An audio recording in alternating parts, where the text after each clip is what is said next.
Boa noite, queridos. Para nós nos sintonizarmos com o tema que será com certeza maravilhoso, nós trouxemos aqui uma parte de um dos capítulos do livro Vida, Desafios e Soluções, que é da benfeitora Joana de Ângeles. Esse livro também faz parte da série psicológica. Ele foi escrito em 97. Ele é o volume 8 da série psicológica. Então, para quem tiver interesse, depois pode estar dando uma olhadinha, que ele é muito bacana. E a parte que nós vamos ler, ele se refere ao capítulo 9, intitulado Relacionamentos Saudáveis. Aí ele tem uma outra parte que chama-se Conceitos Incorretos e Perturbadores. É dessa parte que nós vamos extrair. Então, vejamos. O apóstolo Paulo, agindo de forma psicoterapêutica por observar o letargo em que se encontravam os indivíduos de seu tempo, que reflete o nosso tempo atual, proclamou: Despertas, ó tu que dormes, levanta-te entre os mortos, e o Cristo te esclarecerá. Conforme se encontra na sua admirável carta aos Efésios, no capítulo 5, versículo 14, a que já nos referimos anteriormente. O sono produz a morte do raciocínio, são conceituações dela. A lucidez do compromisso elevado com o próprio si. E como Cristo é discernimento, proposta de vida, conhecimento, é necessário permitir-se a sintonia com Ele, a fim de viver em claridade e sempre desperto para a vida. O processo de libertação impõe alguns requisitos valiosos para culminar o propósito, como tais: indagar a si mesmo o que realmente deseja da existência física, como fazer para se identificar com os objetivos que persegue e avaliar se as ações encetadas levarão aos fins anelados, pretendidos. Trata-se de um empenho resoluto, que não deve estar sujeito a variações do humor e nem às incertezas da insegurança. Estabelecida a meta, prosseguir arrostando as consequências da decisão, porque todo o ideal custa um preço de esforço e de dedicação, um ônus de sacrifício. Libertar-se das bengalas psicológicas de apoio para as dificuldades constitui um passo decisivo no rumo da vitória da autocomiseração, que lhe parecia um mecanismo de chamar a atenção das demais pessoas, que assim passariam a vê-lo como um necessitado, portando alguém carente de afetividade. O mundo real não tem lugar para a compaixão nos moldes da piedade convencional, que não edifica e nem proporciona dignidade a ninguém. Na grande luta que se trava a fim de que a espécie mais forte sobreviva, imposta pela própria natureza, os fracos, os tímidos, os inseguros, os de comportamento infantil e apiedados de si mesmos, ficam à margem do progresso, cultivando seus limites, enquanto o carro da evolução prossegue montanha acima. Não tem a criatura motivo para a autocompaixão. Esse comportamento paranoico é injustificável e resulta da aceitação da própria fragilidade, que trabalha pela continuação da dependência dos outros, o que é muito cômodo no campo dos desafios morais. Esse falso conceito de aguardar que os demais o ajudem apenas porque se apresenta fraco não tem ressonância no ser saudável, que desfruta de lucidez para enfrentar as vicissitudes que desenvolvem a capacidade de luta e de empreendimentos futuros. O indivíduo faz-se forte, porque tem fortaleza interior aguardando o desabrochar da possibilidade. A sua carga emocional deve ser conduzida e liberada à medida que as circunstâncias lhe permitam, entesourando os recursos de realização e crescimento que estão ao alcance de todos os demais seres. Nos relacionamentos humanos, somente aqueles que oferecem segurança e alegria proporcionam renovação e entusiasmo para o ser consciente. E por fim, aprofundar reflexões em torno do que é e do que parece ser constitui proposta de afirmação da identidade e libertação dos mecanismos de evasão da realidade. Então, tenhamos excelente estudo. Obrigada. Pessoal, boa noite a todos. Sejam bem-vindos.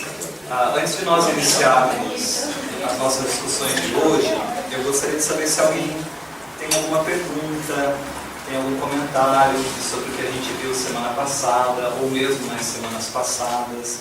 Alguém gostaria de esclarecer algum ponto que não ficou ainda muito bem compreendido, ou se podemos continuar, se podemos avançar com o nosso estudo.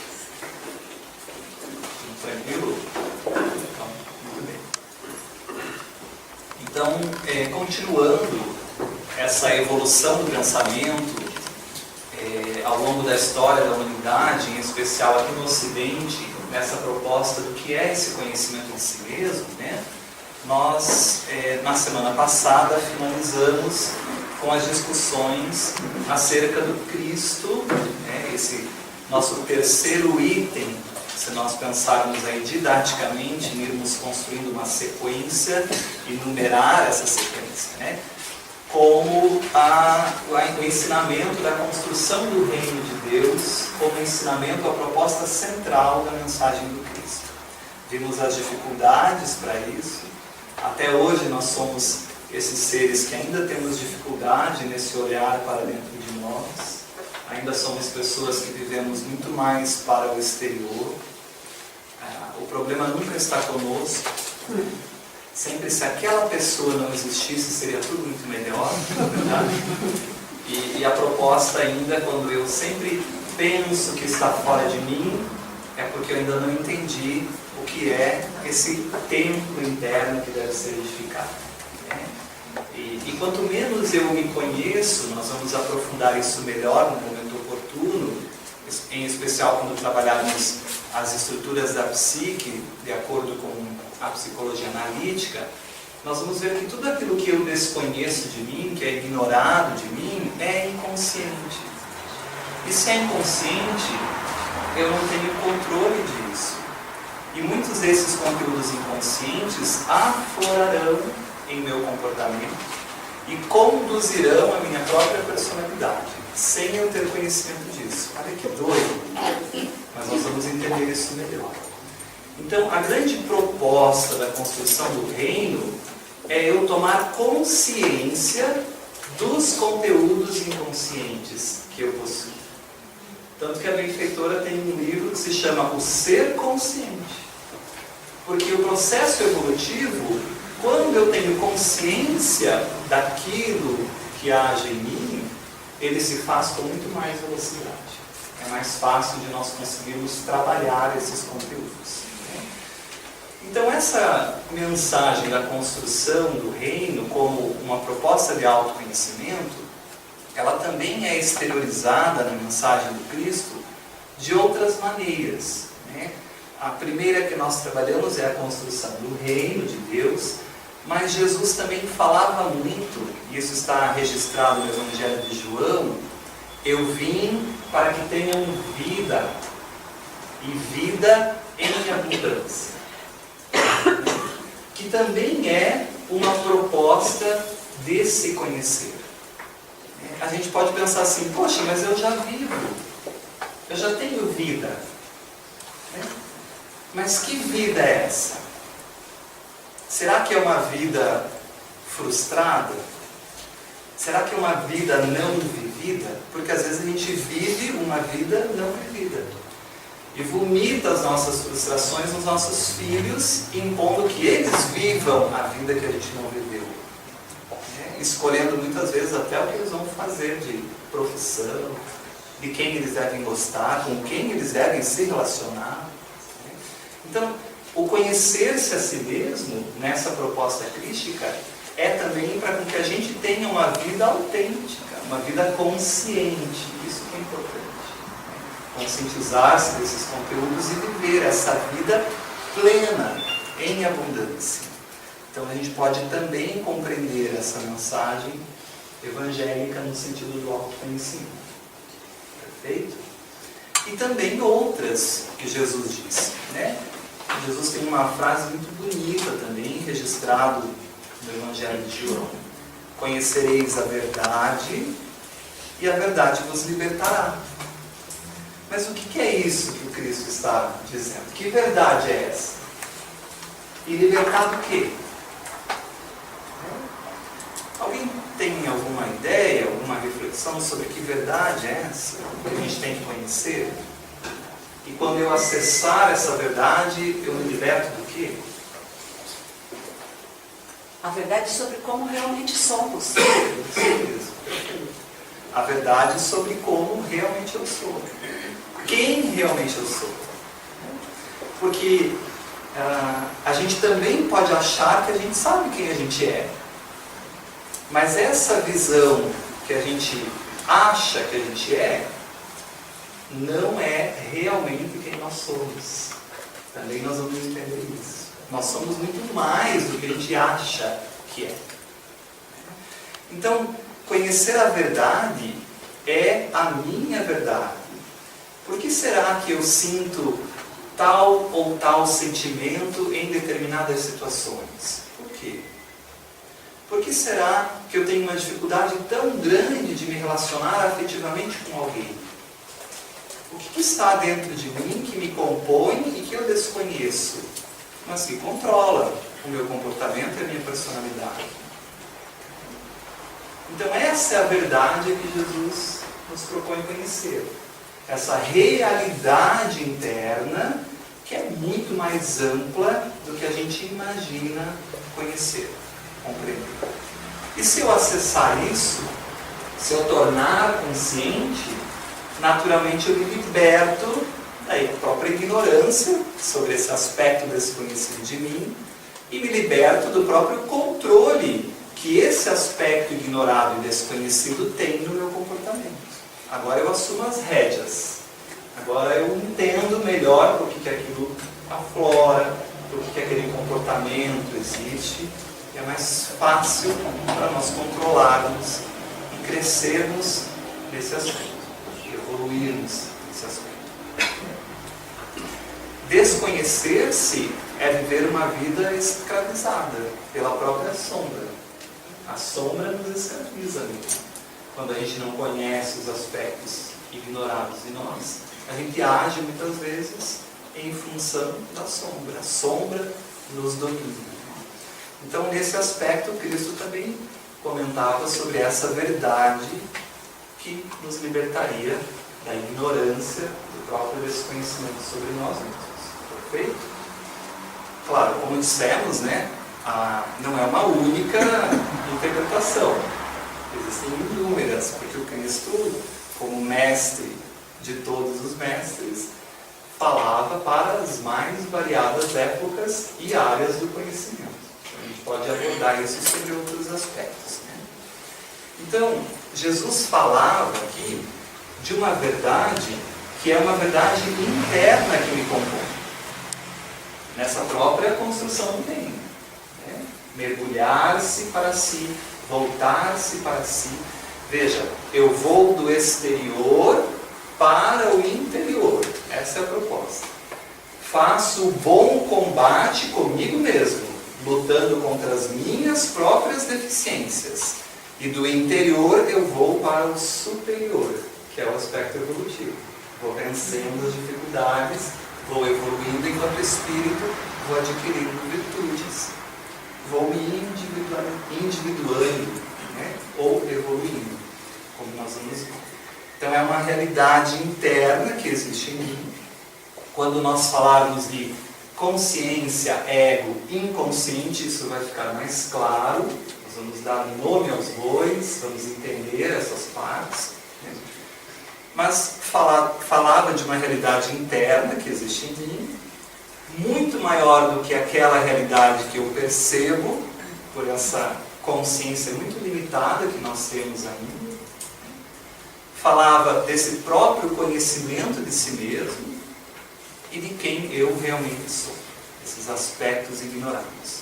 Com essa verdade, a gente se liberta da escravidão, que é viver uma vida sem se conhecer, dominado e controlado muitas vezes, preso a esse lado sombrio, ignorado de nós mesmos.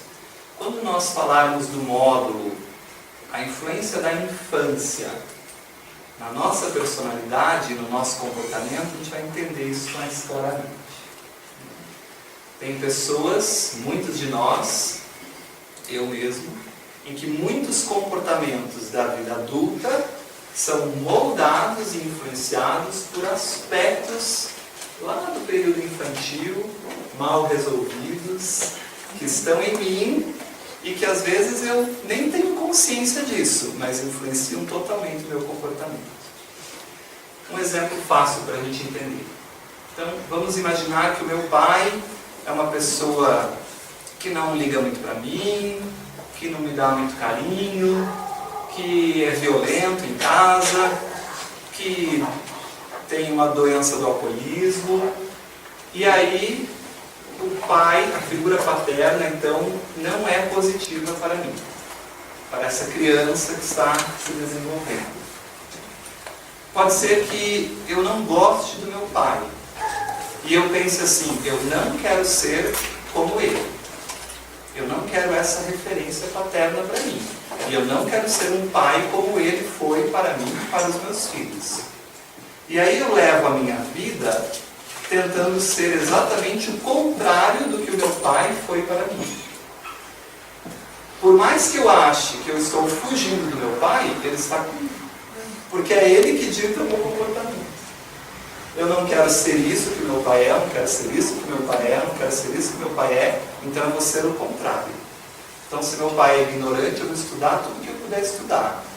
Não, então, o seu comportamento não é em função do que te faz feliz e pleno, é em função do que o seu pai é e que influencia você.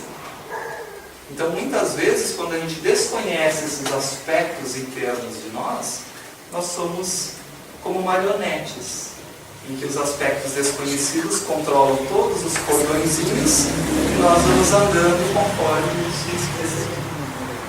Cara, eu acho interessante a gente considerar a verdade também é o próprio reconhecimento da pluralidade das existências, né? Muito bem. Então, que colabora muito para o conhecimento de si mesmo. Exatamente. Então, você pode fazer a análise em relação às suas aflições atuais e as anteriores, né?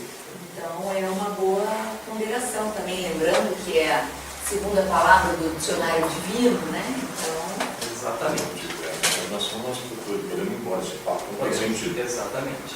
Porque a ciência psicológica, por ignorar o espírito e a reencarnação, vai procurar explicações para o comportamento nessa existência. E realmente muitas explicações estão no período infantil, mas muitas não estão. Então, quando a gente entende o aspecto da reencarnação, nós vamos ver que muitos aspectos que moldam o nosso comportamento atual não têm nenhuma relação direta com o nosso período infantil dessa existência, e sim com bagagens e experiências que nós trazemos de experiências transatas, de existências anteriores, que influenciam o nosso comportamento. Por isso esse inconsciente é muito amplo. A gente vai ver que esse inconsciente não vai só até o início da existência nessa vida física aqui, agora. Ela também abarca as existências. Não é só um inconsciente pessoal, há também algo maior aí. A gente vai ver isso. Daria para falar mais pegando o gancho do que a Ariana comenta, o capítulo do Evangelho segundo o Espiritismo, que ele fala bem-aventurados os aflitos, tem uma parte que fala do esquecimento do passado. A questão do esquecimento do passado, ela tem muito a ver com isso também, porque se nós tivéssemos total recordação daquilo que vivemos, daquilo que experienciamos, do mal que causamos, do mal que sofremos, nós não daríamos conta da nossa vida. Então é necessário o esquecimento do passado. Então, e ele fica gravado justamente no inconsciente. que é aquilo que a gente não consegue acessar tão facilmente. Mas isso é uma proteção divina para que a gente tenha condições de acessar. E aquilo que vai vindo à tona tem a ver com aquilo que nós suportamos, nós temos condições de trabalhar e de lidar com aquilo. Muito bem lembrado. Nós temos que ter muito claro um aspecto que o Espiritismo nos ensina. Ninguém retorna ao mundo físico se não estiver preparado para vencer as provas, para vencer as expiações, para sair dessa experiência vitorioso. Tanto que a pergunta do Livro dos Espíritos é: qual o objetivo da encarnação? E uma primeira parte da resposta é evolução. A gente reencarna para evoluir.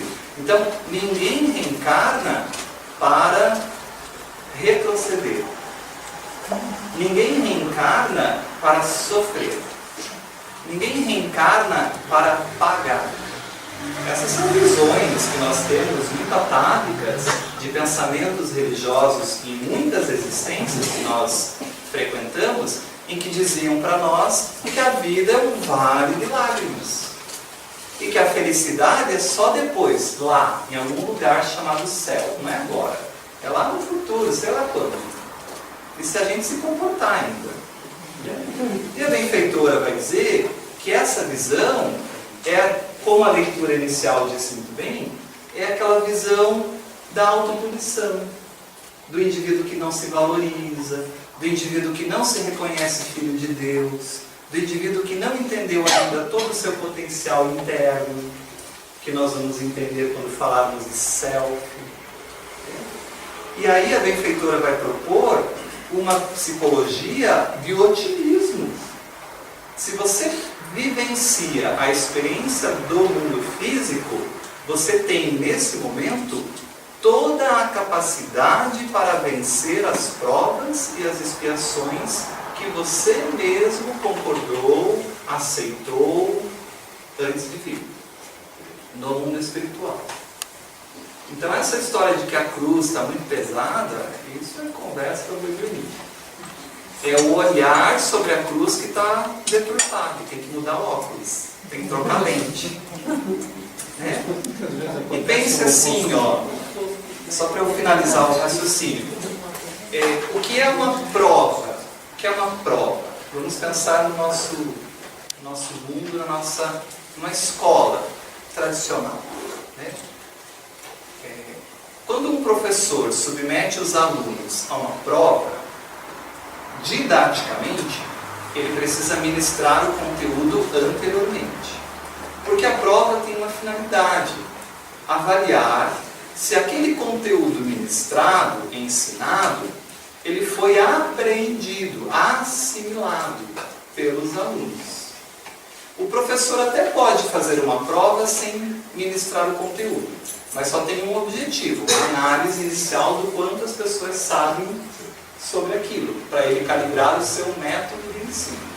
Bom, ninguém sabe nada sobre isso, vou ter que começar do básico, calibrando todo mundo. Né? Mas de forma geral, a prova só é aplicada depois que o conteúdo foi ministrado.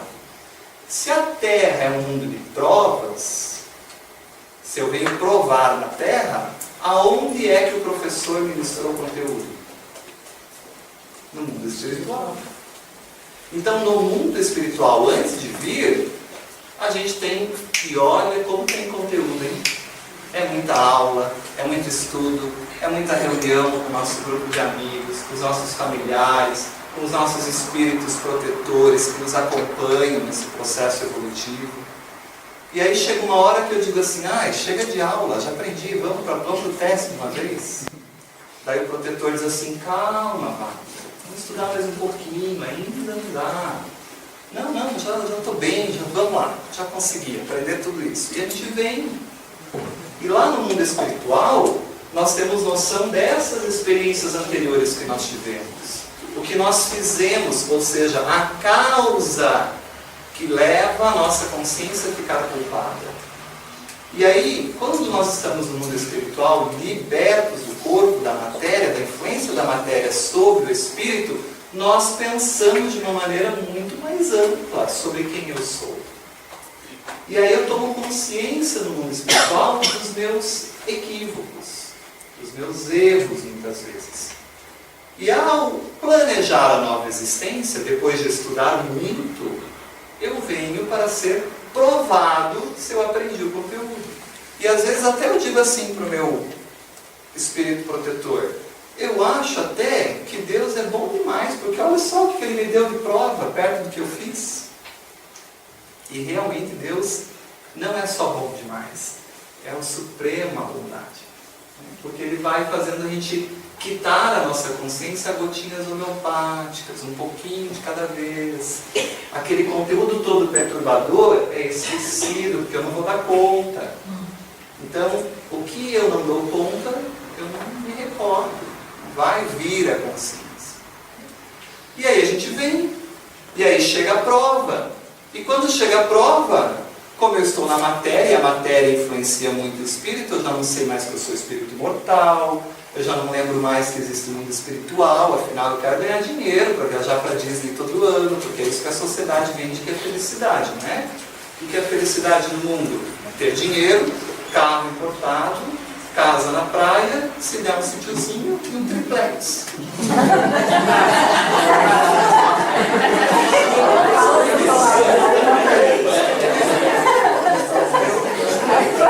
Então, muitos de nós vamos viver uma vida voltada para esses aspectos da vida, só exclusivamente. Ganhar dinheiro, né? Nós vamos entender tudo isso. Isso não é ruim, não é. Todo dinheiro adquirido com trabalho honesto é mérito, concedido por Deus para a criatura. O problema está quando eu estou polarizado só nisso. A minha vida é só isso. Igual aquele espírito que teve muitas possibilidades materiais, financeiras numa existência, e daí ele retorna ao mundo porque não soube aproveitar aquilo, agora com isso podado, uma prova para ele aprender a desenvolver outros aspectos. Daí aquele espírito que ele é triste, ele sempre acha o jardim do vizinho mais florido, o salário do amigo é sempre melhor que o dele, ele almeja ideias todos os dias para como conseguir dinheiro, e por mais que ele se esforce e trabalhe, ele nunca consegue o dinheiro, e ele se sente frustrado, né? Mas é uma grande prova para esse espírito nesse aspecto. Então, finalizando, quando a gente vem, nós temos total consciência desses aspectos que nós escolhemos. Isso é a prova. A prova permite que o espírito interaja no planejamento reencarnatório. Eu posso discutir com o meu espírito protetor, que vai planejar essa reencarnação, eu posso trocar figurinhas com ele. Dizer, acho que isso aqui é demais, isso poderia apertar um pouquinho mais o parafuso, já não dá para eu vivenciar isso aqui para resolver essa outra pendência. Isso é prova. Eu interajo, escolho, e de forma geral, ela não tem um caráter de sofrimento. Não tem. Ela tem um caráter de oportunidade de aprendizado. É isso que a benfeitora vai nos trazer. Quando nós entendemos que a vida nos oferece oportunidades de crescimento, de despertar valores internos, de descobrir quem eu sou, esses aspectos ignorados de mim, eu paro de sofrer. Então eu mudo a postura, eu mudo a lente. Não, mas o problema é igual, não mudou. Mas eu recebi a verdade. E a verdade me libertou daquela massificação, que todo mundo tem que fazer a mesma coisa, que todo mundo tem que ser feliz e buscar esse caminho. E aí a gente vai entendendo esses aspectos. Por isso que a benfeitora ela é um pouco enfática quando ela diz assim, não há coitadinhos, a menos que você queira ser coitadinho. Né? A ideia é essa, tá? Todo mundo fala assim, a ideia é essa. Não há vítimas da vida, não há. A opção de você querer ser vítima é uma opção sua. E aí você pode ser vítima, pode se deprimir, pode ser depressivo, pode até se suicidar. Deus impõe o respeito à sua liberdade. Você pode fazer o que você quiser. Mas assim como a gente tem liberdade para agir, a gente vai ter responsabilidade nas consequências. E aí eu retorno para o mundo espiritual e percebo a burrada que eu fiz ao me suicidar. Primeiro que não libertou nada o meu problema. Porque eu continuo com o mesmo problema não resolvido. Depois eu começo, na visão no mundo espiritual mais ampla da minha realidade, a perceber os acordos que eu tinha feito, que eu havia estudado, que eu havia me comprometido, que eu falhei. E aí eu olho para a família que ficou desesperada, sofrendo pelo meu ato suicida, e isso me entristece muito mais, porque eu vejo o quanto eu fui egoísta, eu pensei só em mim. E não naqueles meus amores, meus corações que ficaram no mundo ainda. Mas mesmo aí, Deus é o amor absoluto. Esse espírito é acolhido, é amparado. Não há ovelhas perdidas. Né? Há oportunidades pela reencarnação de reparar todos os delitos da nossa consciência. Quando essa prova não é vencida por várias vezes, então eu estudei, vim, reprovei. Tinha que tirar 7, tirei 6, reprovei. Tem que fazer o ano de novo. Então eu estudo mais um pouco, retorno na mesma prova. Reprovei de novo. Aí eu retorno para o mundo espiritual, estudo mais um pouco, volto na mesma prova. Chega uma hora que o professor diz assim, esse aluno é um aluno que precisa de muito cuidado. Ele nós temos que pegar no colo e conduzi-lo de uma maneira mais especial no processo de aprendizagem. Ele não consegue caminhar sozinho, só com esse conteúdo que a gente ministra.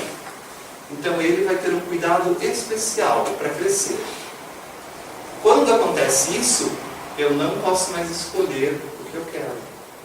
Quem decide sobre o que vai acontecer são esses espíritos que têm muito conhecimento sobre vários aspectos da vida. E aí eles vão dizer, agora, Wagner, como você falhou em várias provas, quem decide o que você tem que vivenciar sou eu, porque é o melhor para você, acredite em mim. Por mais que você ache que não, é. Igual o pai, que define o que é melhor para o filho pela experiência que ele tem, e que o filho ainda não tem, e que vai compreender mais à frente. Aí deixa de ser prova. Como eu não posso mais interferir no processo de escolher, vira expiação. A expiação não é sofrimento, nunca foi. Não sei de onde que isso surgiu no movimento espírita. A expiação é um amor divino maior para aquele filho que não consegue vencer a prova sozinho. É maior cuidado. Ele está mais doente, ele precisa de mais médico. Então a expiação tem um caráter que melhora a consciência do indivíduo, que permite que ele dilua aquelas questões não resolvidas. E tem, de forma geral, um caráter mais impositivo. E aí eu não escolho isso. Então as grandes deficiências de nascença, as grandes doenças congênitas, as grandes doenças incuráveis, isso é expiação. Vou ter que conviver com isso, querendo ou não. Então eu me suicido numa existência, me suicido na segunda, me suicido na terceira, perdi 3 provas. Chega uma hora que o meu protetor diz assim, por eu te amar tanto, você não vai mais se suicidar. Aí eu venho sem as 2 mãos, sem os 2 pés, vou ficar a vida inteira paralisado, porque eu vou vivenciar a experiência toda para a minha consciência se libertar, ou melhorar esses pontos. Então não é coitadinho. É coitadinho na nossa visão medíocre da vida, berço túmulo. Mas para a visão divina, aquilo ali é uma oportunidade abençoada de crescimento. E quem recebeu aquele filho está comprometido no processo também. Será que não fui eu que incentivei ao suicídio? Que disse, isso aí, se mata mesmo, a vida não tem sentido nenhum. Agora eu acolho esse ser para resolver até a minha própria consciência. Me parece assim que esses espíritos retornam para a vida terrena cedo demais. Não deveriam passar por um processo de aprendizado muito maior, porque se nós vemos assim, me parece que a metade das pessoas, né, não seguiram aquilo que aprenderam, né? Ou então, aquilo que eu falei, que tornam cedo demais, né? Que parece que não aprenderam tudo o que deveriam. Não dá para a gente fazer essa análise, primeiro porque nós não sabemos qual é o planejamento de cada espírito, né? Mas não devem ter um planejamento de ter uma vida torta aqui na vida terrena. Né? Sem dúvida, o planejamento é sempre de evoluir, de crescer. Né? Porque tem pessoas, né, que já seguem uma vida torta já desde a infância. Né? Então, esses espíritos não deveriam ficar no plano espiritual por mais tempo, evoluir primeiro no plano Mas espiritual. se ele veio, ele já tinha todas as possibilidades para vencer. Mas ele falhou mais uma vez. Então, não é porque a criança renasce lá na favela, sem nenhuma possibilidade econômica, com um pai viciado, com uma mãe viciada, que precocemente vão levá-lo a todas as condições para o crime, que ele precisa ser criminoso. Aliás, que prova essa aí? Que prova. Porque ele vai ter todas as possibilidades para ir para o crime. E aí, Wagner, vai para o crime ou vai vencer a prova? Se eu for para o crime, eu falhei novamente. Mas quando eu vim, eu tinha todas as possibilidades para vencer. Mas eu escolho.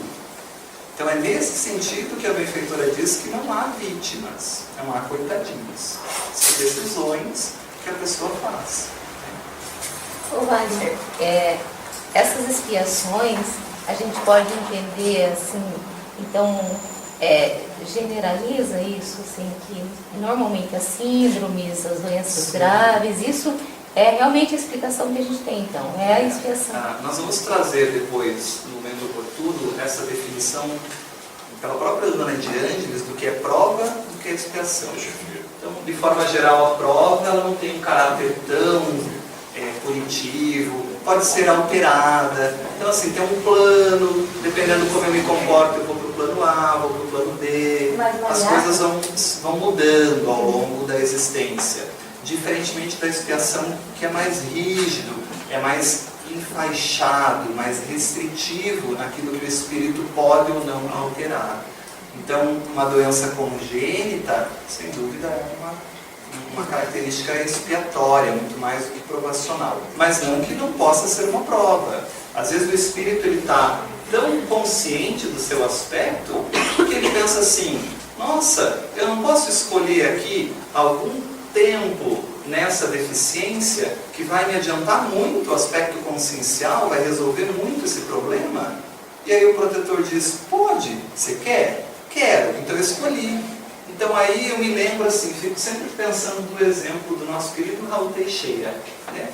Veja, uma existência lindíssima, né? Da divulgação da doutrina, dos ensinamentos. E aí o espírito ele está tão desperto no processo, já sabe quem é, um espírito imortal, a função da existência, que ele pode muito bem no meio do caminho, pela consciência que ele já tem do processo, dizer assim, poxa, então aqui ó, mais ou menos nesse período é oportuno um AVC, porque aí eu já vou ter que ficar limitado nessas condições físicas, mas que vão melhorar muito o meu espírito. E ele escolhe, ele pode escolher. Então não necessariamente aquilo é uma expiação. O que determina a prova e a expiação, segundo Allan Kardec, é a possibilidade de escolha ou não. É isso que define. Mas a gente pode ampliar isso para as várias análises. E vai retornar a análise. E além disso, eu transformo a expiação, quando eu tenho consciência, em prova. Isso aqui é um mundo de provas e expiação ao mesmo tempo. Então, quando eu tomo consciência dessas coisas, que aconteceu comigo, tudo que você falou aí, eu estou encaixado. E um dia, né, perguntei, tudo bem, e agora? O que eu faço? Eu vou te dizer só uma coisa, está no Evangelho. Buscai e achareis. E adivinha se eu não sair atrás? E achei o Espiritismo. A doutrina espírita é que me norteou a vida. Entendeu? Achei o que eu buscava. Eu sabia que tinha. Obviamente. E achei. Mas tem que buscar. Tem que bater. Né? Senão a coisa não anda. Tem que ir atrás. Vai. Só para complementar a pergunta da Roseli, existem as expiações também, que não são as pessoas que já nascem com as deficiências, mas na formação do MOB, que é o modelo organizador biológico, o espírito vai sendo preenchido pelo espírito, ele já traz registros do psiquismo de algo que irá acontecer durante a existência dele, uma doença qualquer. Mas ele pode mudar essa trajetória pelo livre-arbítrio. Dr. Ben Siegel é um oncologista do norte-americano, escreveu o livro Amor, Medicina e Milagres. E ele disse assim, nós evoluímos nos dias de doença e não nos dias de saúde. A gente reflete. Porém, vamos viver de tal forma que não necessitemos de uma doença para a nossa evolução. E o Espiritismo ele é tão completo que ele dá a explicação científica de como ocorre esse processo, que é através da glândula pineal. A glândula pineal, além do hormônio do sono, ele também produz o hormônio psíquico, que é distribuído nos mais de 100 trilhões de células que nós temos.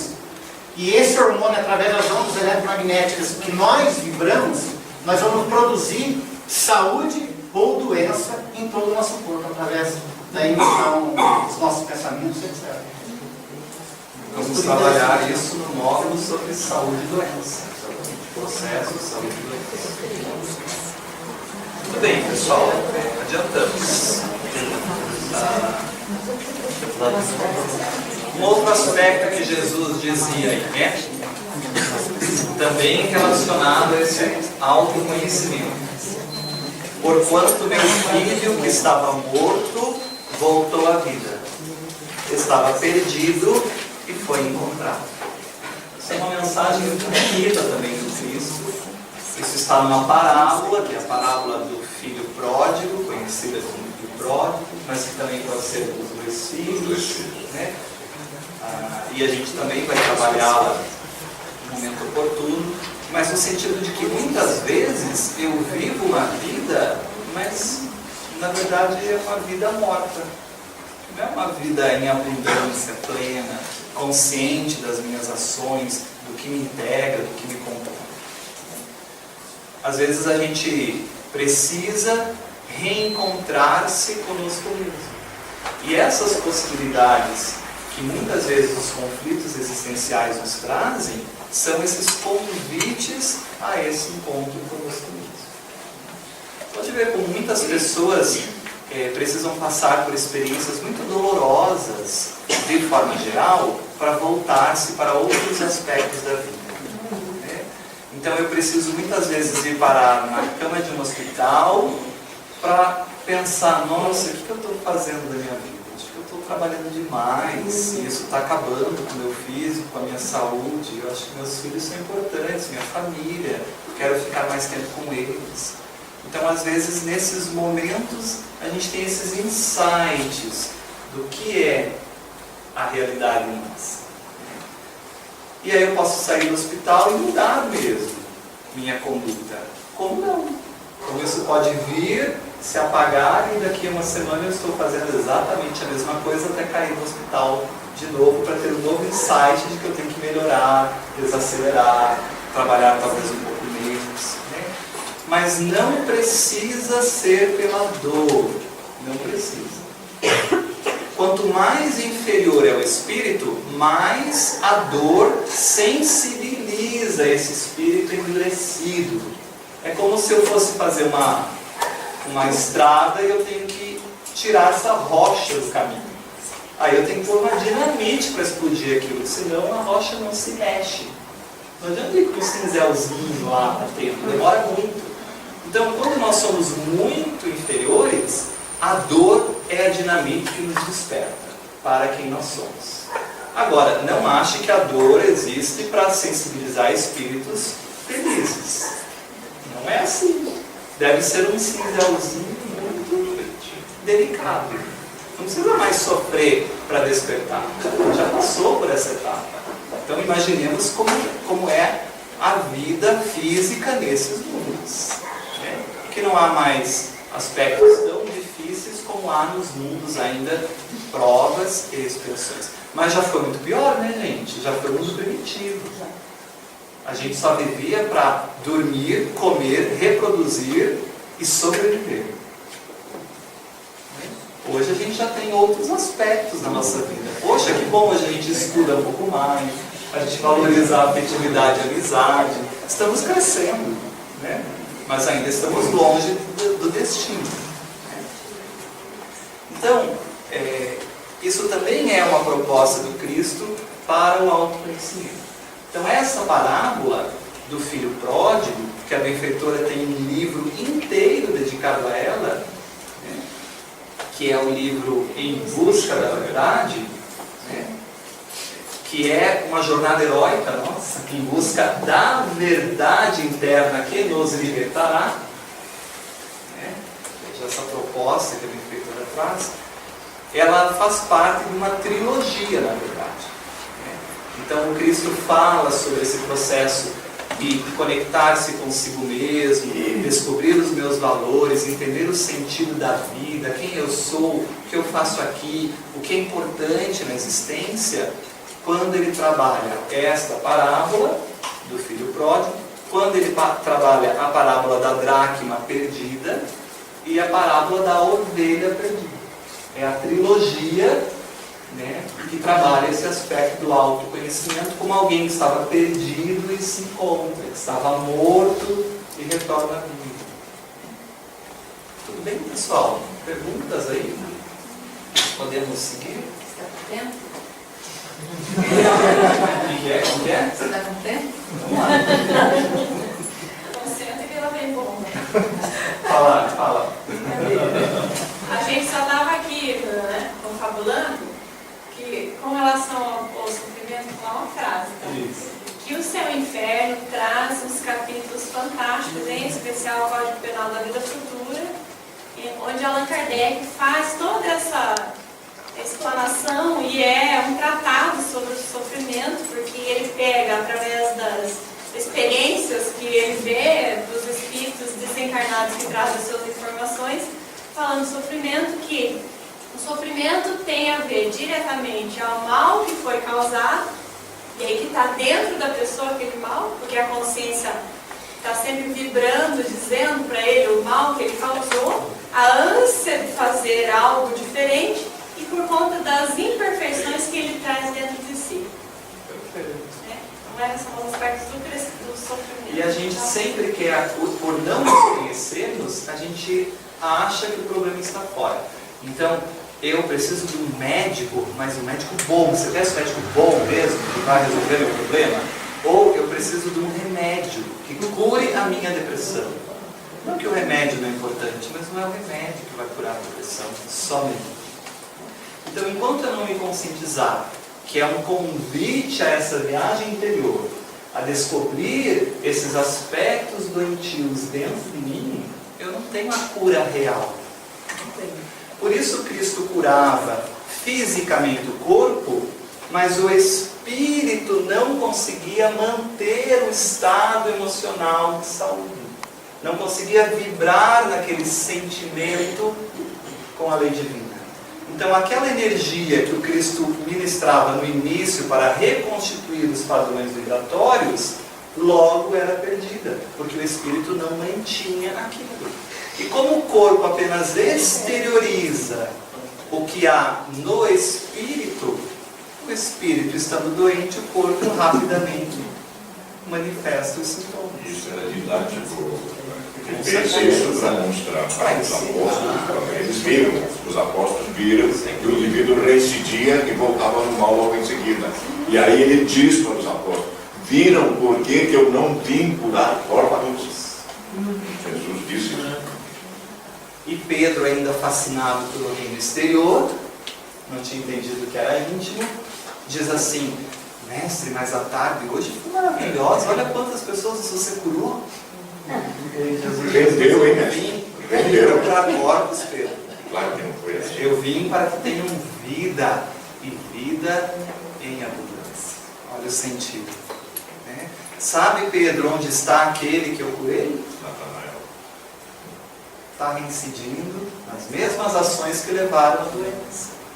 Então, ainda o desconhecimento de si, da sua realidade. E esses espíritos, veja como há uma sintonia nessa falange do Consolador prometido, né? Então, nós já destacamos aqui João de Ângeles, Francisco de Assis, o próprio discípulo João, né? A reencarnação de João em Francisco de Assis. Destacamos também o próprio compromisso aí de Emmanuel, mas veja como Amélia Rodrigues e tantos outros, Humberto de Campos, que a gente já abordou, como eles têm a mesma visão, a mesma sintonia nesse aspecto do ensinamento do Cristo sobre o autoconhecimento. Então, esse convite íntimo ao reino, edificado no coração, se nós pegarmos o livro Vivendo com Jesus, que agora é do Espírito Amélia Rodrigues, né? Não é Joana de Ângeles quem traz esses ensinamentos, Amélia Rodrigues vai dizer assim, ó: nas tardes formosas em Cafarnaum, quando a natureza suspirava o hálito gentil do crepúsculo, na barca de Simão ou na praça do mercado, ele aparecia e enunciava ditos que nunca foram pronunciados anteriormente. Esse convite à libertação da ignorância sobre nós mesmos, né? A sua voz era calma e doce, porém penetrante como um bálsamo delicado. Ia curando, né? Aquele vazio existencial, muitas pessoas entendiam quem eram, a que vieram, Joana de Cusa e tantas outras, como vimos, né? As lições, me perdi aqui, né? Não permitindo que pessoa alguma permanecesse indiferente. Isso é espetacular. As lições, sempre profundas, iam ao encontro direto, e aí olha isso, da realidade imortal. Jesus nunca falou para personalidades, para corpos físicos. Sempre os seus ensinamentos foram para o espírito imortal. É isso que ela está dizendo. Sendo que as recomendações psicoterapêuticas de Jesus tinham procedência. Porque todas, veja, ela não está dizendo alguma. Amélia Rodrigues está dizendo que todas as aflições procedem do ser interior. Então não é aquela pessoa que tira a sua paz. É você mesmo que não tem paz. Não é que se eliminar aquelas pessoas, todas o mundo vai ser melhor. É quando você eliminar o Hitler interno que você projeta naquelas pessoas, é que você terá paz e olhará elas de uma maneira diferente. Então não adianta jogar para fora. O convite é para dentro. Só que a gente não consegue vir para dentro. A gente vive um mundo que convida todo dia para fora. A gente sabe a roupa que a pessoa veio, o perfume, se ela estava cheirando bem ou mal, o carro que ela chegou, mas o que foi falado lá na palestra não tem relação. Porque a gente ainda está voltado para o exterior. E aí lembramos lá do nosso primeiro encontro. Não pode virar um ritual, um encontro social. Não pode. Senão não tem sentido. A proposta é muito maior. A proposta é construir esse tempo interno.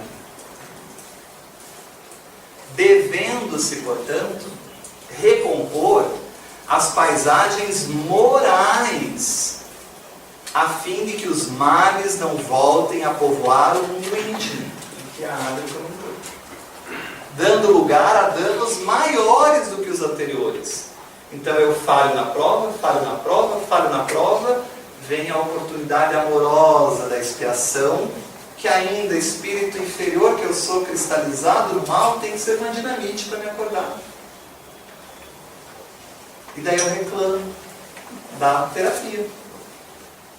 Porque o Cristo, Deus, não vê aquilo ali como um problema, vê como uma terapia. Vê como bálsamo, remédio que cura. Mas a gente vê como sofrimento.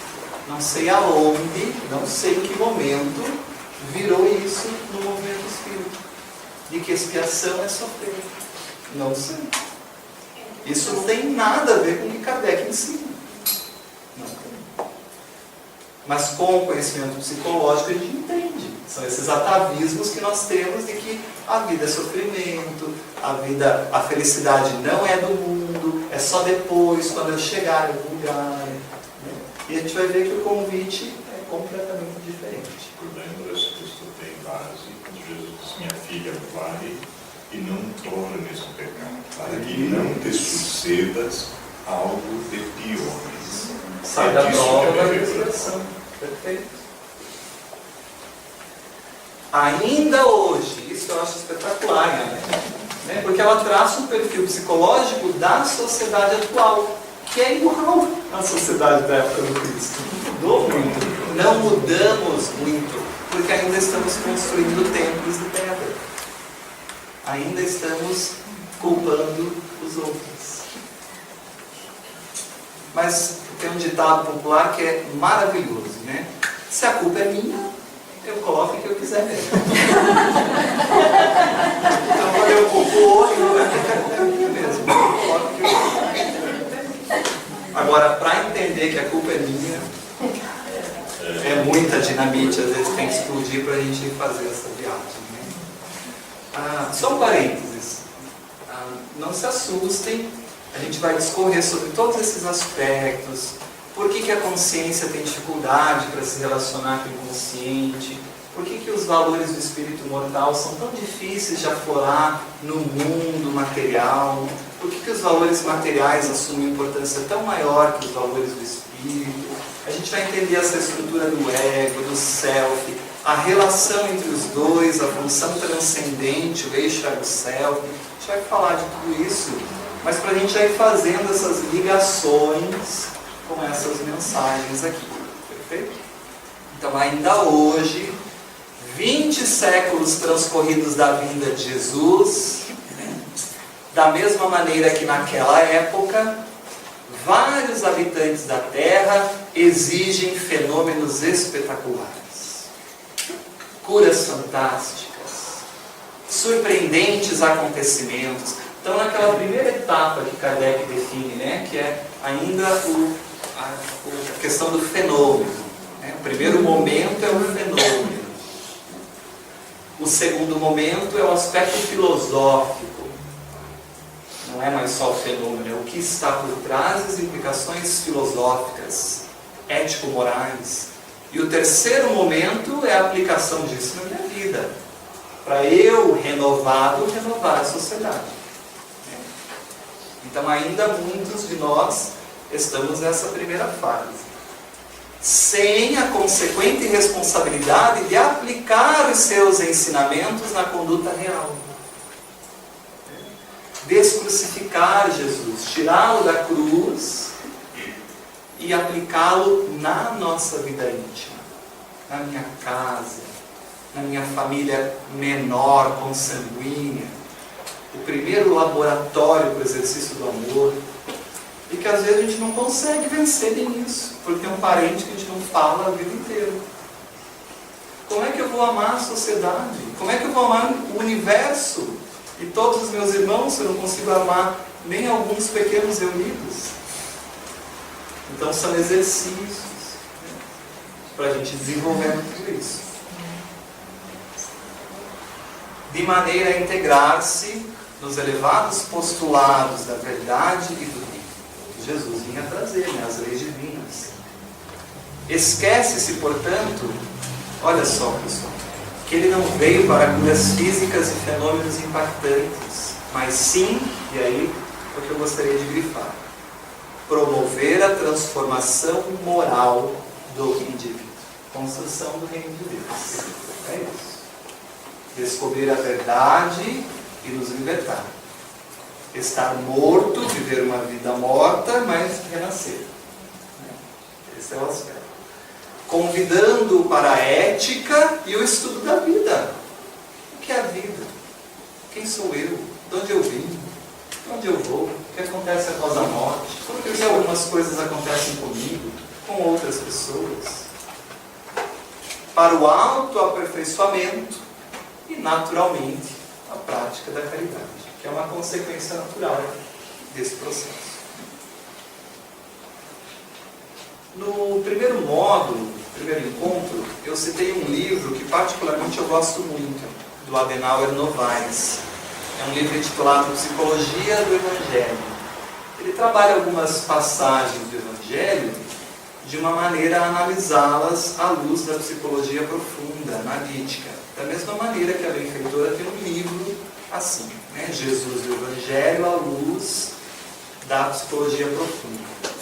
Então ele diz assim: o significado essencial da mensagem do Cristo é a busca do si mesmo. É a busca de mim mesmo.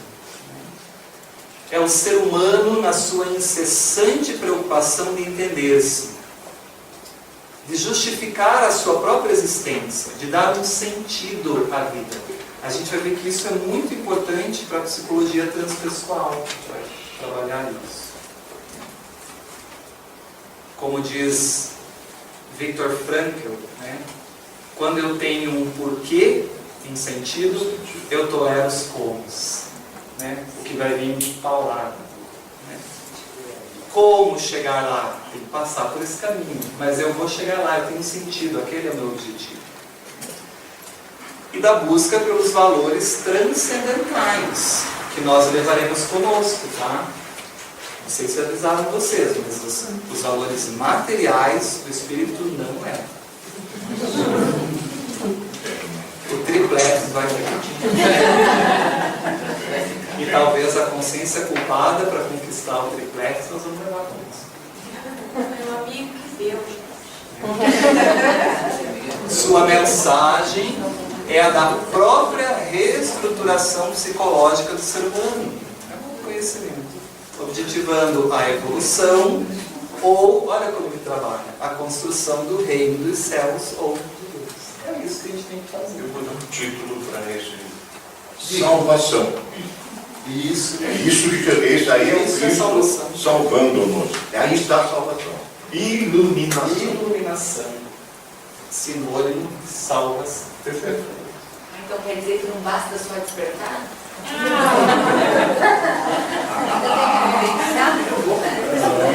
Mas é um começo, né? Deus pode avisar que os que entraram pelaquela porta despertaram.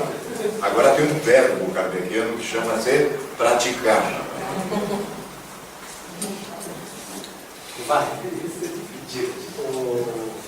O Adenauer, na Rede Amigo Espírita, quem quiser, entra na Rede Amigo Espírita, vai lá em vídeos, tem uma palestra do Adenauer no Vale chamada Felicidade Sem Culpa.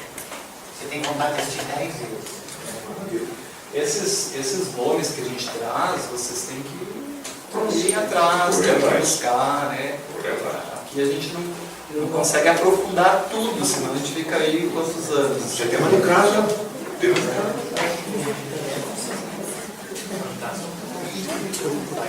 Perguntas?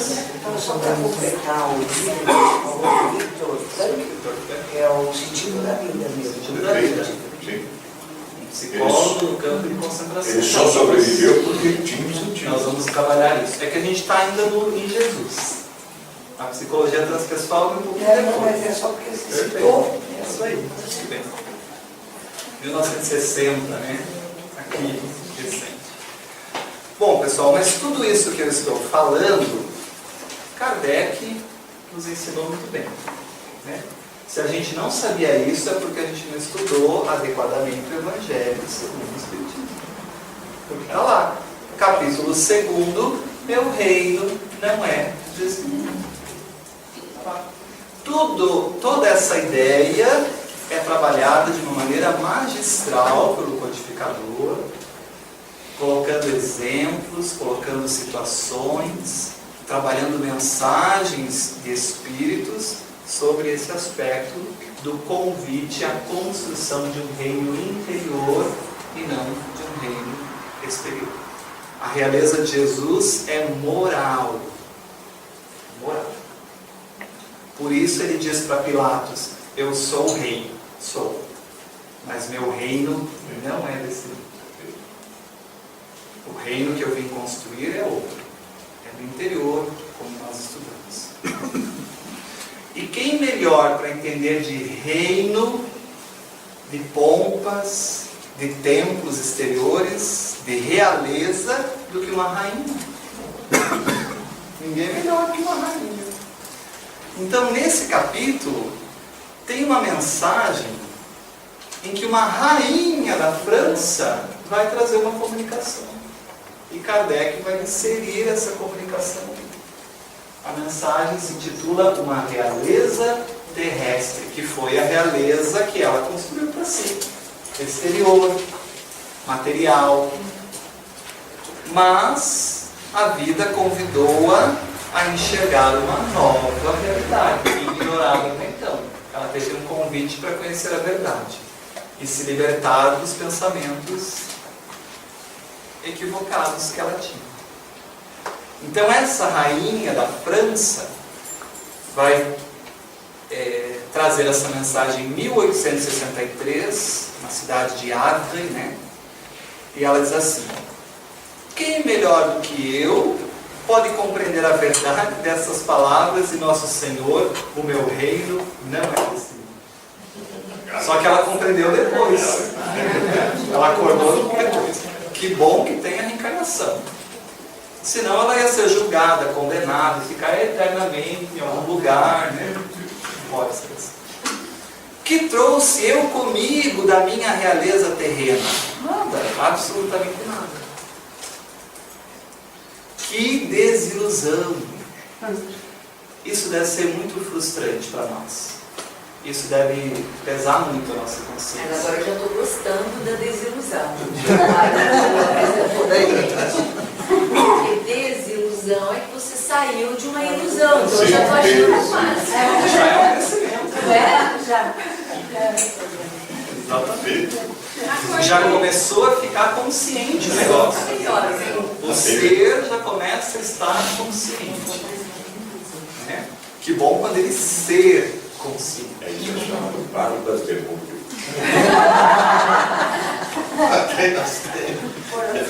E aí, veja, ninguém culpa você. Não tem um juiz que vai dizer assim: ah, tá vendo, eu falei, agora você vai ser condenado.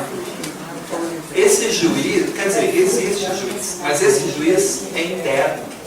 Esse juiz se chama consciência. Então, olha o que ela diz.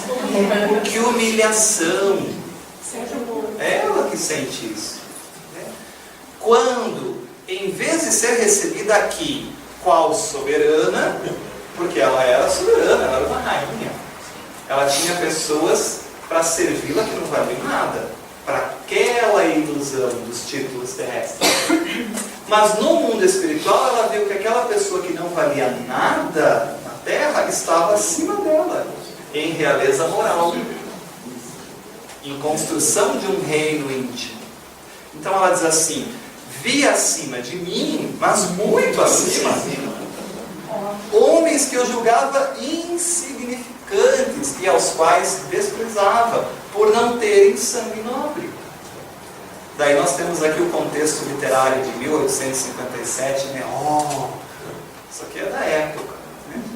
Como então compreendia a esterilidade das honras e grandezas que com tanta avidez se requestam na terra.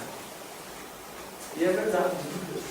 Quanto tempo a gente perde com bobagens, com discussões de quem está com a razão, que não leva ninguém para lugar nenhum. Quando a gente disputa títulos, quando a gente vive a vida inteira para conquistar algo, um título, e aí eu vou colocar a minha vida, o meu objetivo de vida naquilo exclusivamente. E em algum momento a vida vai me convidar a sair dessa ilusão, porque a vida não é isso exclusivamente. Que bom se a gente tiver o convite ainda aqui, que dá tempo de resolver, né? Se mexer. O problema é que, não é que é um problema, mas é que lá perdeu mais tempo. Agora tem que planejar, recomeçar, né? Demora mais. E é difícil voltar, não é fácil. A vaga é mais concorrida. Tem que esperar que os astros se estruturem. É isso. Não é tão simples assim. E aqueles que veio conosco tem que voltar. Imagina o processo, é muito demorado. A gente tem ideia do que é planejar um retorno. A gente tem ideia. namorados. Correm os homens por alcançar os bens terrestres, como se os houvessem de guardar para sempre. Faça um exercício de casa, assim. Busquem no YouTube o Palácio de Versalhes e naveguem pelo palácio pela internet. E aí vocês vão ver, eu fico imaginando assim, esses espíritos que naquela época usufruíram de todo esse privilégio em detrimento de uma população francesa paupérrima, que se matava de trabalhar para sustentar uma nobreza que muito pouco fazia pela população. O próprio símbolo da Revolução Francesa, um deles, né? Vitor Hugo escreve Párias em Redenção. Párias em Redenção, perfeito. Mas veja o que ela diz, né? E aí quando vocês observarem aquilo, percebam isso, ó. Porém, aqui, todas as ilusões se somam. Né? Então são ilusões humanas. São ilusões que nós temos. Cedo se apercebem eles de que apenas apanharam uma sombra e desprezaram os únicos bens reais e duradouros, os únicos que eles aproveitam na morada celeste, os únicos que eles podem facultar acesso a esta morada, porque há muitos reinos, aliás, há muitas moradas na casa de meu pai, e também reinos morais. Então, ela diz aqui de algo que é espiritual, de conquistas que são íntimas, internas, que nós vamos levar conosco. Esses bens reais e duradouros. Depois do Cristo, então, avançando aí nessa nossa cronologia, a Adri fez a leitura no início de Paulo de Tarso, que tem uma carta aos Efésios, e que diz de uma maneira muito interessante: desperta, ó tu que dormes, levanta-te dentre os mortos. Poxa, Jesus já disse, né? Meu filho que estava morto, reviveu, renasceu, voltou a viver. Olha que bonitos, os mesmos símbolos sendo usados. Então, que morte é essa? Que sono é esse que a gente dorme? Do que a gente dorme? Do que ele está falando? Essa consciência de sono. Essa consciência que não está desperta para a conversa com o inconsciente. E aí o inconsciente é ignorado. E aí as pessoas podem me dizer assim: Wagner, mas você é muito vaidoso. E aí eu vou dizer, claro que eu não sou vaidoso. Eu não sou vaidoso. Não, eu não sou vaidoso. Olha, eu faço isso. Não tem nada a ver com vaidade, eu não sou vaidoso. Mas uma pessoa diz que eu sou vaidoso, outra pessoa diz que eu sou vaidoso, 10 pessoas dizem que eu sou vaidoso. Tem que ser muito amigo para dizer isso, né? Porque tem que ter uma amizade muito cara para poder chegar alguém que se ama muito e dizer: você é vaidoso, você precisa vencer essa dificuldade. Ou você é egoísta. Mas eu não percebo que sou. Até que a vida vai criando mecanismos na própria vida para eu perceber que eu sou vaidoso. Quando eu perceber, eu torno aquilo consciente. E aí é mais fácil eu poder trabalhar. Ou eu posso também ter a escolha de continuar na consciência de sono. Achar que eu não sou vaidoso e que você está com inveja de mim e o problema é teu, que você que fica falando isso, e aí já jogo toda minha sombra na pessoa. E a gente vai estudar isso um pouquinho melhor mais adiante. Interessante de ver aí é que sempre o verbo que é usado são verbos de ação, né? Desperta, ó tu que dormes, levanta-te, né? E despregar, né? Então, assim, ou seja, sai desse comodismo e olha a tua sombra e começa a trabalhar. Tem que ter, a pessoa tem que ter essa disposição interna, senão ela não sai dessa condição, né? Ela fica inconsciente. Exatamente. Simbolicamente, né, Adri? É como se todos nós estivéssemos vivos, porque fisiologicamente falando nós estamos vivos. Mas nós podemos estar vivos fisiologicamente, mas não estar vivos psicologicamente, para esse aspecto do inconsciente. Daí nós somos mortos. Daí nós somos as marionetes que vão ser conduzidos por esse desconhecido, por esse ignorado de nós. E eu ainda posso Aí eu fazer penso- isso em mim e naqueles que estão comigo, né? Com certeza.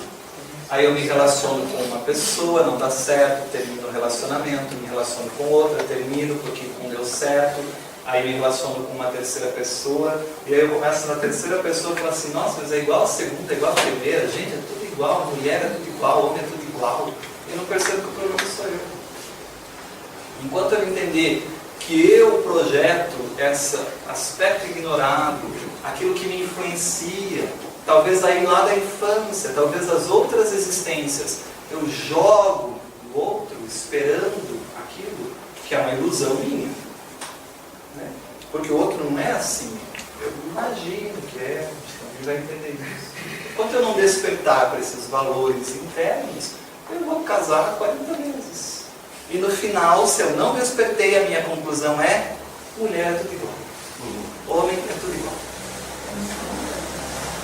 Eu continuo no sono, continuo num sono muito profundo. Ainda não entendi o problema.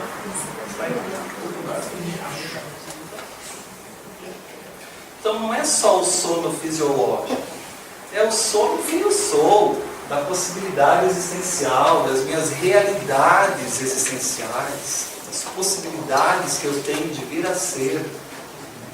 É nesse sono. E aí eu vivo uma vida na minha vida mesmo. Não sou ator principal, sou coadjuvante. Em algumas ceninhas eu apareço. E Paulo de Tarso tem uma outra frase muito bonita na sua carta aos Coríntios, né? Retomando o templo que Jesus ensinou. Então ele diz assim: não sabeis vós que sois o templo de Deus e que o Espírito de Deus habita em vós? Isso é espetacular. Bom, que nós somos o templo, a gente já conseguiu entender nessa discussão que a gente tem trazido. Mas Paulo aqui está indo muito além. Ele está dizendo que nesse templo divino interno habita o Espírito de Deus. Jung diz assim: evocado ou não, Deus está presente. Porque Jung vai dizer que nós temos na nossa psique uma estrutura que é a imagem de Deus em nós, a imago Dei. É disso que Paulo de Tarso está falando, né? Ele está dizendo que há dentro de nós um gene divino, e esse gene divino nos impulsiona a sermos perfeitos em todas as possibilidades. É só a gente desenvolver. Então esse Espírito de Deus que habita em mim é o mesmo que habita em cada um de vocês. Ou você acha que cada um de nós tem um Espírito de Deus diferente? Nós somos criados pela mesma causa primária, com o mesmo amor que essa causa primária cria todos os seres, e nós somos impregnados com essa essência divina, que nos torna perfectíveis, são potenciais a serem despertos. Tem pessoas que passam por situações de profundo sofrimento na vida, e ao final, depois de vencerem aquela jornada heróica, as pessoas dizem assim: olha, eu vivenciei situações que nem eu sabia que eu tinha tanta força. Se me falasse o que eu ia passar antes, eu ia dizer assim: não dou conta. Mas eu veio. Bom, então já estava em você só não sabia que era tudo isso. Então, esse gene divino, ele é a semente, mas também é a árvore frondosa, frutífera, prontinho. Ele é tudo. Ele é a possibilidade do vir a ser e o próprio ser. A benfeitora Joana de Ângeles vai dar um nome a isso, pegando o que Jung, na psicologia analítica, usa, que é self. si mesmo. Self, que vem do inglês, si mesmo. Que o Espiritismo chama de espírito imortal. Então, de novo, fazendo o link, não tem coitadinhos. Tem só um filho de Deus que não entendeu que é filho de Deus ainda. Que ainda não entendeu que tem todas as potencialidades para vencer qualquer coisa. Então, enquanto eu não desperto para essa realidade, eu estou no sono, eu estou na ignorância de tudo isso, aí eu estou na depressão, eu acho que a vida não tem sentido, Deus é muito mal comigo, o jardim do vizinho é sempre mais florido e mais bonito, os meus problemas são sempre mais pesados e mais difíceis. Tem pessoas que até brigam com Deus. Mas mesmo que você brigue com Deus, Deus continua te amando. E nesse livro que a Adri leu no início, né, Vida, Desafios e Soluções, quando ela trabalha o espírito jovem, né, imaturo, ela sempre se refere ao paciente. Olha aqui. Ela usa o paciente nessas condições. Então, olha como é. Então, ela está falando, olha, ele está... É transitório. É transitório. É bom mesmo. Então, é interessante ver esses detalhes, né, que ela coloca. Capítulo 3. Isso é muito legal. O Evangelho é muito claro isso. A força criadora não aceita esboços imperfeitos. Determinou que a sua obra, que somos nós, resplandeça diante dela, da força criadora. É uma determinação, porque está em nós o gênio divino. Nós trazemos esse potencial. Basta descobrir.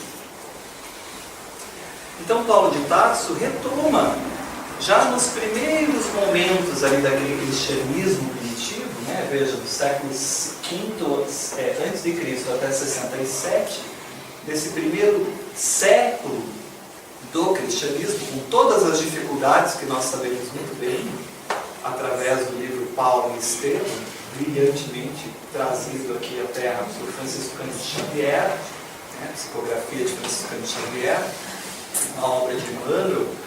Então a gente vê toda essa dificuldade, mas já retomando aquele ensinamento do Cristo, de que o reino é um reino íntimo, né? É uma construção interna, é uma realeza moral, como nós dissemos. Depois de Paulo de Tarso, a gente praticamente não encontra aí alguns relatos sobre conhecimento de si mesmo, porque nós vamos entrar logo em seguida no período conhecido como a Idade Média, né? Do século IV ali até o século XIV, né? Quando inicia-se a Baixa Idade Média, o final da Idade Média e o início do Renascimento, século XV. Mas a gente consegue, então, nesse início da Idade Média, do ano de 354 a 430, que é quando vive Agostinho de Hipona, então a gente retoma essa mensagem, esse ensinamento do autoconhecimento. E Agostinho de Hipona, ele vai retomar, na verdade, o pensamento de Sócrates. Agostinho de Hipona é um dos mais importantes filósofos e teólogos do cristianismo, né? Do cristianismo dos primeiros séculos, aí nós podemos dizer. Então, se Sócrates nos trouxe até o pensamento, na história desse pensamento de si mesmo, uma proposta para a gente voltar para dentro de nós, Agostinho de Hipona foi quem explorou essa busca da interioridade, essa busca de entender quem eu sou, e mais, exemplificou em como fazê-la. Então nós temos os relatos muito bonitos de Agostinho, com o seu livro intitulado Confissões, em que ele vai relatar os seus erros, as suas dificuldades, os seus defeitos. Isso é muito legal. Nós vamos usar isso quando nós entrarmos mais adiante em como fazer esse autoconhecimento. Então, até Agostinho, os filósofos cristãos, eles defendiam basicamente que a essência da vida era a fé cristã. Era crer em Deus e viver a fé cristã dentro da teologia cristã, que é uma teologia dogmática, sem muita racionalização. O dogma teológico, ele é uma imposição. Você aceita, mas ele não permite argumentação. Um dogma teológico, por exemplo, é: Deus criou o mundo em 7 dias. Isso é um dogma teológico. Ou você acredita, aceita, ou não. Mas se você questionar, então talvez você precise pertencer a outra filosofia teológica. Perfeito? Porque se você quiser pertencer a essa, esse é um dogma que se tem. Assim como é um dogma a virgindade de Maria. Assim como é o dogma a figura de Deus em 3. Pai, Filho e Espírito Santo. Então, até Agostinho, a teologia cristã é muito dogmática. E Agostinho, retomando Sócrates, começa por um pouco mais de razão. Começa a entrar no pensamento mais lógico, racional. Então, é uma ideia muito avançada para a época que Agostinho propõe. Porque imaginemos o início da Idade Média, em que se eu contrariasse um pensamento dominante, eu era punido por isso. E também podemos pensar que os avanços científicos eram muito precários ainda. Então a ignorância intelectual, cognitiva, dá margem ao sobrenatural, ao miraculoso, ao fantasioso, o que domina muito as pessoas no comportamento. Se eu não sei a explicação, é mágico. Se eu não sei o movimento da Terra em relação ao Sol, em relação aos planetas, um eclipse é algo miraculoso. Mas quando eu sei que o eclipse é um eclipse, deixa de ser miraculoso. Entra na lei física, material. Então Agostinho de Hipona, ele vai propor essa racionalização maior. E ele diz assim, no seu livro De Vera Religione, né, que significa verdadeira religião: não vás para fora, não saias de ti. A gente pode dizer assim: não culpa o outro, não acho que o problema é o outro, né? Mas volta-te para dentro de ti mesmo. No interior do homem habita a verdade. Então ele fala de uma escuridão escondida dentro de si, fala de uma realidade interna que a gente não conhece, que a gente precisa conhecer, fala desses aspectos ignorados de nós. E o que tem uma frase muito parecida, assim, muito bonita também, né? No livro Adágio Alquimista, e o que tem uma frase que é muito próxima, só que o que diz: não saias, é no interior do homem que habita a verdade. E aí eu me lembro sempre dessa verdade, da verdade do Cristo: conhecereis a verdade e ela vos libertará. Então, conhecendo essa imagem dele, esse Deus interno, esse Espírito de Deus em nós, né? Ou as realidades do Espírito imortal. E aí tem um autor muito interessante, que é o Moacir Novaes, e ele tem esse livro, A Razão em Exercício, Estudos sobre a Filosofia de Agostinho. E ele faz uma análise bem interessante sobre Agostinho de Hipona, e num de seus comentários, então, o Moacir Novaes diz assim: o homem que faz retorno a si mesmo, progredindo do exterior em direção à própria intimidade, com a condição de que o que é interior é preferível, aquele que toma consciência do seu mau estado de saúde moral, veja, já começou a ser consciente, né? Já entendi que isso são aspectos meus. Descobre sua semelhança de natureza com a da divindade. Tem contato com o Espírito de Deus em nós, com um self, a imagem dele, o Deus em nós. E do mesmo modo, a presença de Deus no mais profundo do seu íntimo. A gente vai entender melhor isso quando trabalharmos as estruturas da psique. É muito profundo isso que Agostinho de Hipona nos propõe. Depois de Agostinho de Hipona, então, que é considerado aí os primeiros filósofos da teologia cristã, a gente avança muito, porque aí nós entramos nessa Idade Média mesmo, a gente entra nesse período de obscurantismo intelectual, de pouca inovação científica, da restrição ao pensamento contrário ao dominante, né? Mas aí nós vamos ter lá em 1225 a 1274, então veja que é um espaço longo, né? Nós vamos ter Tomás de Aquino. Desculpem, aqui ó, só voltando, Agostinho de Hipona é quem responde a questão 919 do Livro dos Espíritos. Qual o método mais prático que tem o homem de se melhorar nessa vida e resistir ao mal? É Agostinho de Hipona quem vai dar essa resposta. Inclusive, um pouquinho mais à frente, ele vai dizer, como orientação, né? Quando eu vivia na Terra, eu fazia anotações, registrava um balanço moral do meu dia, como eu me comportei, o que eu fiz. Então ele vai dando essas instruções, retomando exatamente essas confissões aí de Santo Agostinho, né? Aí Tomás de Aquino, que tem uma frase bonita também, registrada nesse conhecimento: por me conhecer, sei que sou muito mais do que aquilo que existe em mim. Perfeito. Porque enquanto eu não tiver essa consciência, eu estou numa visão muito periférica de mim, que é uma visão do ego. A gente vai entender depois. Então a gente tem que entender que há muito mais coisas em nós. Sou muito mais do que simplesmente aquilo que eu acho que eu sou. É isso que Tomás de Aquino está trabalhando. Tudo bem? Depois de Tomás de Aquino, então aí nós já estamos em 1274, a gente vai então para 1857. Então agora nós vamos para Hippolyte Léon Denis Argyll, né?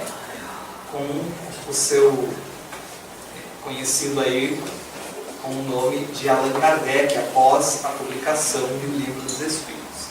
Então olha que legal. Allan Kardec nasce então em Lyon, 3 de outubro de 1804, desencarna em Paris, 31 de março de 69. Queria só fazer uma ressalva aqui, ó. Nesse período, há um contemporâneo de Allan Kardec, Sigmund Freud. E também há outros contemporâneos, que a gente vai destacar aqui no momento oportuno. Mas, em 18 de abril de 1857, com a publicação do Livro dos Espíritos, Allan Kardec retoma a psique em toda a sua totalidade. Porque estudar a psique é estudar o ser humano na sua totalidade. E apesar da psicologia ser uma ciência que se propõe a estudar a psique, ela determina pelo método científico uma parte muito pequena do que é a psique. Então Kardec vai nos ensinar, já em 1857, que nós somos muito mais do que um corpo, do que um cérebro, do que um aglomerado de células que tem um produto mental, que nós somos espíritos imortais, que nós reencarnamos, que nós vivemos antes, que nós viveremos depois dessa existência, desta vida. E que isso tudo nos influencia. E que nós somos criados por um Deus, uma causa primária. Então é inerente à relação com Deus. É uma lei divina natural, é uma busca natural o aspecto da religiosidade. Então, entender a psique sem estudar todos esses aspectos é falhar no estudo da psique. E a gente vai ver que a ciência começou a perceber isso. Começou. Já está vindo pelas beiradinhas e está se infiltrando na academia. Então Kardec, em 1857, retoma esse aspecto do espírito como sendo o fator causal, mas que Jesus já tinha ensinado, não é verdade? Mas que houvera sido alterado por interesses pessoais, por interesses político-econômicos, como nós trabalhamos anteriormente. Então, na questão 919 de Livro dos Espíritos, nós vimos que a questão nos remete a esse estudo.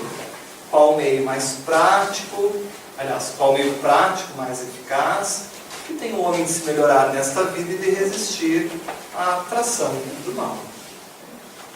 E aí, a resposta, como um sábio de atividade rolou diz, que agora a gente lê com outros olhos isso aí depois do nosso estudo. A gente já começa a entender esse contexto desse sábio, né? E antes dele. Conhece-te a ti mesmo. Então a doutrina espírita, ela é um pensamento muito libertador e de vanguarda. E claro, como não é o fruto somente do homem, é um conhecimento que é trazido do mundo espiritual para a Terra, é revelado, e aí a experiência e o fruto do homem é na codificação, na utilização e aplicabilidade disso nas várias ciências. A gente vê que esse conhecimento que foi trazido, não foi trazido por qualquer um. Nós sabemos quem são esses espíritos. E por isso que até hoje, nada do que foi ensinado pelos espíritos na codificação foi contrariado. Não vai ser. Porque são conhecimentos que já existem. Esses espíritos já conhecem. Pelo contrário, inclusive muitas coisas que a ciência revelará, conhecerá, confirmarão os ensinamentos que esses espíritos nos trouxeram. Então é um pensamento de muita anterioridade aí ao tempo. Antes da própria ciência psicológica existir. Antes da própria ciência psicológica existir, já dava essa visão do que é a psique humana. Muito mais ampla do que simplesmente o aspecto material. E aí, Agostinho de Hipona, como eu disse, é quem responde isso, né? Essa questão. E aí a gente começa a entender que até ali na sua existência enquanto Agostinho, essa experiência do autoconhecimento, dessa percepção de si mesmo, esse método interessante de fazer um balanço moral diário sobre as ações, que é muito oportuno para a gente conseguir se conhecer.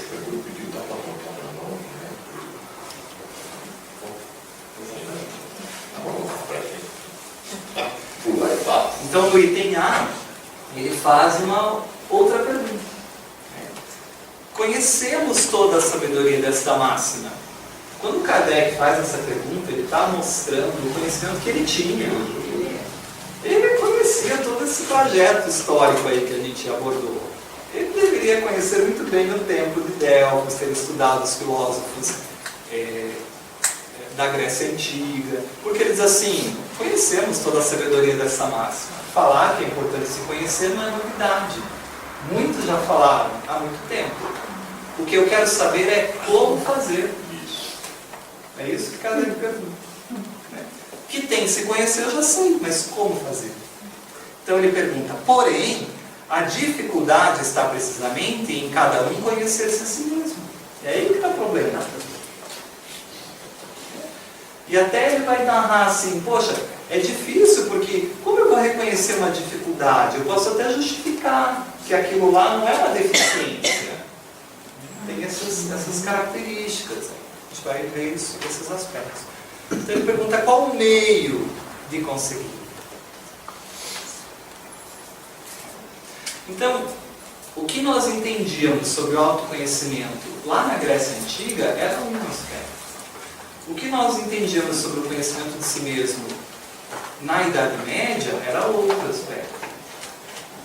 Com Cristo, né, a totalidade do autoconhecimento está no Cristo. Mas nós não conseguimos até hoje abarcar toda a possibilidade do que Cristo ensinou, pela nossa inferioridade ainda, dificuldade até da compreensão. Então Kardec vai dizer assim, eu preciso saber como eu posso aplicar isso em mim, para eu me descobrir, para eu vencer essas más tendências, descobrir essas coisas ruins que eu tenho e vencê-las, para eu evoluir, eu crescer, descobrir esse Deus dentro de mim. Perfeito? E aí, depois de Kardec, o que vem? Estamos em 1857, com o lançamento de Livro dos Espíritos. Aí nós vamos ter um aspecto importantíssimo para nós entendermos o que a benfeitora Joana de Ângeles vai falar. Porque em alguns momentos ela vai dizer assim, a quarta força na psicologia. Tá, mas o que é quarta força na psicologia? Não sei nem o que é a terceira, a segunda, a primeira. Aqui já está na quarta? O que é isso? Então, depois de Kardec, inicia algo que é importante, que é a própria ciência psicológica. E aí nós vamos ter que entender um pouquinho como a ciência psicológica evoluiu o estudo da psique e como ela está hoje, para a gente fazer as ligações com o que a benfeitora vai propor. Porque lembra lá do primeiro encontro, o objetivo da série é fazer uma ponte entre o conhecimento acadêmico, que não é desprezado, sob hipótese nenhuma. Jesus não veio destruir a lei, ele vem ampliar. Então não é que está tudo errado, está tudo certo, mas a gente pode melhorar e ampliar toda essa construção que já foi feita ao longo de toda essa história do pensamento. Por isso que o primeiro capítulo do Evangelho é não vim destruir nada do que não existe. Não vim destruir a lei. Mas eu vou melhorar algumas compreensões. E o segundo é que o reino é a principal ideia que tem que ser melhorada. Então tem uma sequência didática, inclusive, no Evangelho. Então a ciência psicológica tem como objeto de estudo o comportamento humano e os seus processos mentais. E talvez aí a gente já tenha um grande problema. Porque se eu estudo o comportamento humano, eu vou começar a ver o que influencia o comportamento humano. E eu tenho que começar a mensurar isso no laboratório, medir isso num método científico. E o Espiritismo nos ensina que o espírito influencia muito o comportamento humano, porque ele é herdeiro de tudo que ele conquistou e das suas dificuldades. Mas como medir o espírito? Não consigo ainda. Então o espírito para a ciência é algo que ainda não pode ser considerado. Mas não é que a ciência não acredita, ela não acredita e nem desacredita. Ela só acredita no que ela prova experimentalmente. Quando provar, passa a ser lei física. E não vai demorar muito para isso acontecer. Mas de bastidores, né, dizem que o próprio Kardec que está se preparando para se encarnar na área da ciência, né, da pesquisa, para comprovar isso. Exatamente. Então, e aqui tem uma frase muito bonita. A ciência psicológica é uma das ciências mais antigas e, ao mesmo tempo, uma das mais novas. Isso é muito importante a gente entender. Por que ela é uma das mais antigas? Porque estudar a psique, a alma, é desde os filósofos antigos, é desde a Grécia Antiga e antes deles. É desde que o ser humano está no mundo. É desde que eu tenho que matar alguma coisa para comer e alimentar minha família na caverna que eu me pergunto à noite, que mundo é esse? Por que eu estou aqui? Qual o sentido da vida? Quem sou eu? Né? Que Deus é esse que aparece todo dia, ilumina o dia, depois vai embora e vem outra deusa que ilumina a noite? Então, são questões filosóficas de ser. Mas, ao mesmo tempo, a ciência psicológica, como a gente conhece, é muito recente, porque ela só se separa da filosofia em 1879. Então é muito nova também. É muito antiga, mas a ciência psicológica, como a gente conhece na academia, é de 1879, num laboratório na Alemanha. Então a gente precisa entender um pouco isso. Entender como a ciência psicológica vai evoluir desde a sua origem, desde a antiguidade até a contemporaneidade, entender como se compreendeu a psique humana ao longo desse processo, qual a importância de Freud, de Jung nesse processo, e o que são essas forças aí, primeira força, segunda força, terceira força, quarta força. E aonde a gente está hoje. Então esse é fundamental para nós compreendermos alguns aspectos que a benfeitora vai trazer. Certo? Então estamos no nosso item, que é a ciência psicológica, como nosso item 8, perfeito? Estão localizados aí ou estão viajando em geral? Né? Estão localizados? No próximo módulo, no próximo encontro, a gente vai então discutir isso. Como que se elabora a ciência psicológica, como que isso avança, como dissemos. Tá? Não vamos iniciar agora, senão a gente vai fragmentar ali no meio e vai ficar ruim para a gente entender. Perguntas, pessoal? Temos um tempinho ainda para discutirmos, comentarmos alguns aspectos. Acho que vale ressaltar que essa sequência já era, né, era de ciência de Jesus, né, do Cristo. Então, por isso, as parábolas, né, já sabia, por exemplo, da vinda da ciência psicológica ao seu filho. Perfeito, exatamente. Por isso ele dizia, né, ainda muito mais será revelado, né? Eu vos enviarei o Consolador, que retomará tudo isso que eu vos tenho ensinado e mais coisas que ainda não posso dizer, né? Porque há necessidade desse amadurecimento, dessa maturidade, inclusive da ciência. Porque imaginemos se o Espiritismo viesse antes do tempo, sumiria, né? Não teria um terreno fértil, uma semente que é lançada num terreno pedregoso, fértil. Então a gente vai entender isso nesse aspecto, né? Como a ciência evolui, como Kardec, o momento em que Kardec renasce, que momento é aquele? Cultural, né? Social, até de conhecimento, esse período das luzes, o que é isso? A gente vai ter que compreender esses aspectos para entender em maior profundidade o que ela vai propor. Alguma pergunta mais? Vânia, algum comentário?